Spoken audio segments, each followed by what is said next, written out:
U izjavi koju prenose crnogorski mediji, raspop Miraš Dedejić, koji se lažno predstavlja kao mitropolit Mihajlo, ističe da su svetinje koje brani Srpska pravoslavna crkva i njeni vernici zapravo crnogorske i poručuje beogradskim popovima da iz Crne Gore mogu da iznesu samo prašinu na opancima.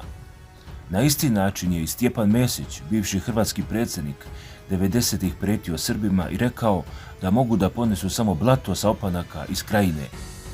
Oni predvode ustanak protiv ustavnog poretka, kojem tepaju litije i molebani i dovode u pitanje osnovne vrednosti evropske civilizacije i nasrću na istorijske činjenice, naveo Raspop. Čije su to svetinje, ako ne crnogorske?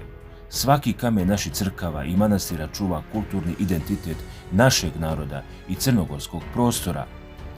Ambicije cetinske filijale Beogradske patrijaršije, koja se predstavlja crkvom, nesrazmerne su moćima koje pokušavaju da kompenzuju podupiranjem sa Srbijom i Republikom Srpskom, rekao Raspop Dedejić. On je pozvao građane da se okupe oko vrednosti koje čine okosnicu svakoga civilizovanog društva, kako je crnogorsko, a sve u cilju, kako je naveo, da se spreči slom države i pad u ropstvo beogradskih centara moći.